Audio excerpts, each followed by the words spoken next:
As marketers, we love to talk about the newest technology, ad units, or any other cool, shiny thing that's out there when building our strategies.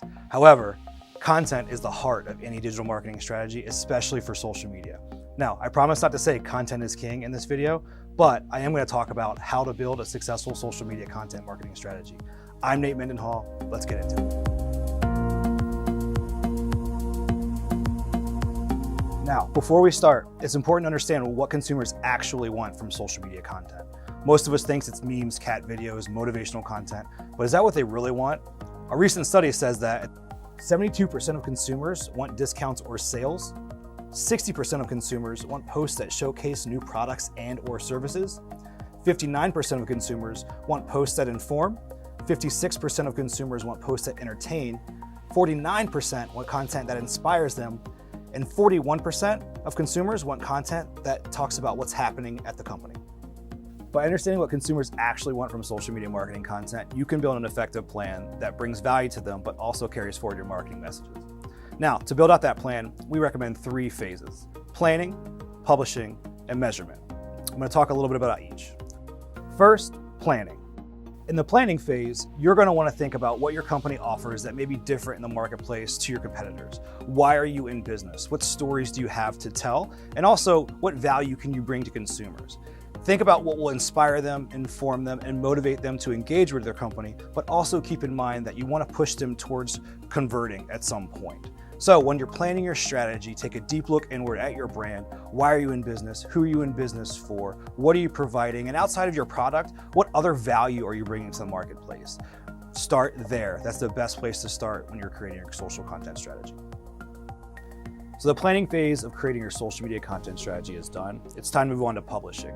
Now, it sounds simple, but with the publishing phase, you're going to want to organize content that's time efficiently published to the social channels, but then also they're appropriate for the social channels in terms of structure.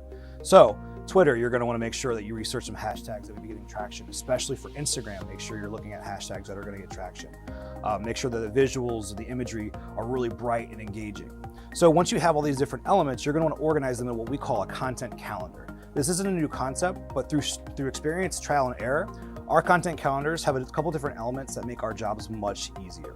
We include elements like date, day, topic, the text copy, any link that's available, the image, recommended hashtags, all in one place. So when our team goes to schedule that content, we can do it in a time-efficient way.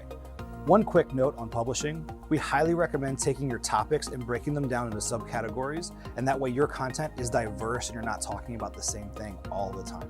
For instance, let's say you want to go with motivational Mondays. That's great. But what are you going to do on Tuesday, Wednesday, Thursday, Friday? You got to make sure that your strategy is diverse. So maybe it's motivational Mondays. Then on Tuesday, you talk about a backstory of your company. And then on Wednesday, you highlight one product. Maybe Thursday, you highlight an employee. And then Friday, it's something a little bit more fun to get people in the mood go into the weekend. So make sure you're taking a diverse look at the kind of content that you present and put it into your content calendar appropriately by itemizing those topics into subcategories.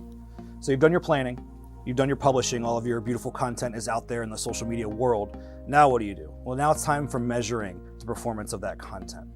Taking a look at how your content performs allows you to optimize against what's doing well and remove things that aren't doing so great.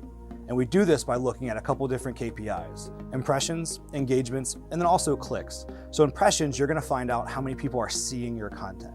Now, if you're going from a purely organic perspective, this is going to mean a lot more than if you're going, let's say, with a paid perspective, because those impressions are going to tell you how much the social algorithms are liking your content.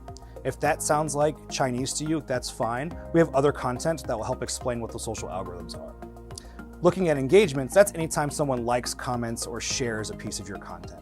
This obviously tells you how well the content is being received by your social community. Now, it's important to keep in mind that impressions and engagement should not be really correlated or not directly correlated to sales. Some people will out there tell you that impressions don't matter, engagements don't matter, but I'm here to say that they're a part of the funnel and leading consumers down that buying process, so they do matter when you take into consideration the full spectrum of what social media marketing is trying to accomplish. Including clicks and measuring clicks is going to tell you exactly how much your content is intriguing people to come to your site and learn more about your business. Now, a key thing to remember here is organically, you are probably going to see fewer clicks than if you're running social advertising or you're promoting those posts. However, What we see by and large is a lot of times people actually consume social content, or they may be visiting your page from an ad. They'll go through the organic content on the feed, then go to the website, and then convert. So that content is absolutely important, and it's critical that you include little pathways to your site via links on your content and in your content strategy. So measuring the impressions, the engagements, and the clicks are going to give you a really good idea of what content your social community likes and what your social community doesn't like. So social media is not rocket science. It's testing, it's a little bit of art, it's a little bit of science, but really it's just having the experience of putting all the pieces together in an efficient way to generate results. The first step in doing that is creating a proper social media content strategy. Through planning, through publishing, and through measuring, you should be able to accomplish that. I'm Nate Mendenhall. This has been another video from the team over here at That Agency.